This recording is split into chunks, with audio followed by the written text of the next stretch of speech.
गले मिले हैं सर गिरिराज सिंह से। मैं मानव, मेरे अंदर किसी के प्रति कटुता नहीं। कोई अगर मुझसे हाथ बढ़ाता तो मैं दुश्मन से भी गले मिलता। कल गिरिराज सिंह जी सोचो, ये पार्टी ज्वाइन बदल के इधर दूसरी पार्टी में आरजेडी में चले जाएं तब क्या होगा। मैं व्यक्ति का विरोधी नहीं हूँ, मैं वैचारिक विरोधी हूँ। मेरा आरएसएस भारतीय जनता पार्टी से विरोध है, उनकी नीतियों की वजह से वो रहेगा जब तक वो अपनी सोच नहीं बदलते। ये वीर हनुमान से वो तो हनुमान है, ये असल वीर हनुमान ये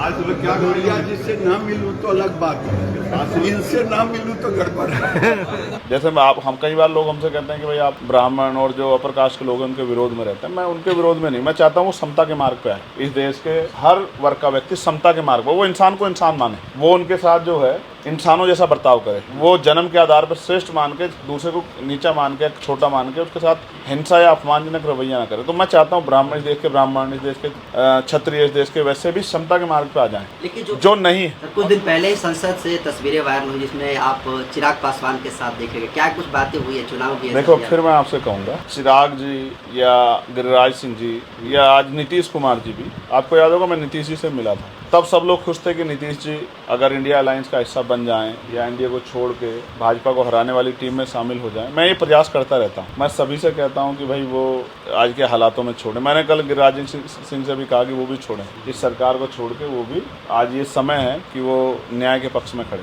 मैंने मिले हैं सर आप गिरिराज सिंह से। मैं मानव, मेरे अंदर किसी के प्रति कटुता नहीं। कोई अगर मुझसे हाथ बढ़ाता तो मैं दुश्मन से भी गले मिलता। लेकिन मेरे विचार, और मैंने फिर आपसे कहा, कल गिरिराज सिंह जी सोचो, ये पार्टी ज्वाइन बदल के इधर दूसरी पार्टी में आरजेडी में चले जाएं तब क्या होगा। मैं व्यक्ति का विरोधी नहीं हूँ, मैं वैचारिक विरोधी हूँ। मेरा आरएसएस भारतीय जनता पार्टी से विरोध है, उनकी नीतियों की वजह से वो रहेगा जब तक वो अपनी सोच नहीं बदलते। जैसे हम कई बार लोग हमसे कहते हैं कि भाई आप ब्राह्मण और जो अपर कास्ट के लोग हैं उनके विरोध में रहते हैं। मैं उनके विरोध में नहीं, मैं चाहता हूँ वो समता के मार्ग पे आए। इस देश के हर वर्ग का व्यक्ति समता के मार्ग पर, वो इंसान को इंसान माने, वो उनके साथ जो है इंसानों जैसा बर्ताव करे, वो जन्म के आधार पर श्रेष्ठ मान के दूसरे को नीचा मान के छोटा मान के उसके साथ हिंसा या अपमानजनक रवैया ना करे। तो मैं चाहता हूँ ब्राह्मण इस देश के ब्राह्मण, इस देश के क्षत्रिय, इस देश के वैसे भी समता के मार्ग पे आ जाएं। लेकिन जो नहीं है, और जिस दिन ये आ जाएगा सब लोग मिलकर लड़ेंगे तो शायद हम एक महान शक्ति देश के रूप में बन पाएंगे और दुनिया में हमारा जो है वो परचम लहराएगा। लेकिन सर आप पे हमले करने वाले का तर्क ये है कि चंद्रशेखर आजाद एंटी हिंदू है, एंटी ब्राह्मण है।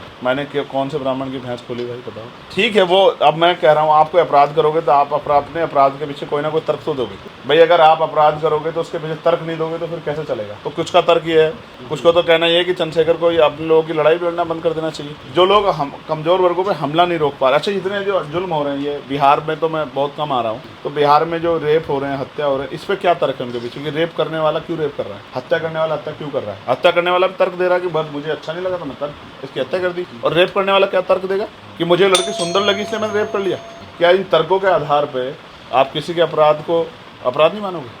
जो किसी पे हमला करेगा, वो कोई भी हो, उसको उसकी सजा कानून की तरफ से मिलेगी। मैंने जो सवाल आज आपके सामने किया है, आप उसको पूछो कि जो लोग रेप कर रहे हैं वो इसके पीछे अगर आप उनसे पूछोगे कि इसका कारण क्या है, पहले तो वो कहेंगे हमने किया नहीं, अगर वो मौके से नहीं पकड़ेंगे।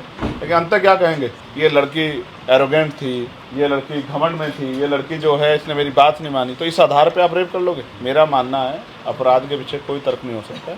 चंद्रशेखर मानवतावादी और मानवता के लिए काम कर रहा है और मेरी किसी जाति धर्म से कोई लड़ाई नहीं। वैचारिक लड़ाई है, वैचारिक लड़ाई है मांझी जी, और वैचारिक लड़ाई रहेगी।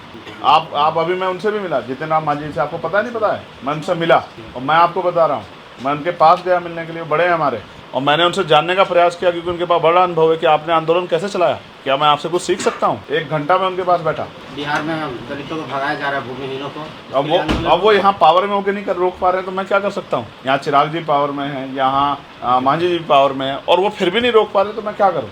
अगर मैं उनकी जगह होता और अपने लोगों की रक्षा नहीं कर पाता तो लात मार देता कुर्सी को उसी दिन। क्या सर विधानसभा चुनाव अकेले लड़ेंगे? ये पार्टी का फैसला, ये पिछली बार जो फैसला था वो भी यही कि हमारी पार्टी की लीडरशिप का था, इस बार भी फैसला उनका होगा। मैं किसी के ऊपर थोपता नहीं। बिहार को अपनी ताकत कैसे बनानी है, किसके साथ जाकर बनानी है, ये बिहार का फैसला है। बस ये मैं आपको कह सकता हूँ कि जिनसे हमारा वैचारिक विरोध है उनके साथ कोई समझौता नहीं हो सकता। बाकी सारी चीज़ें जो हैं वो पार्टी लीडरशिप तय करेगी।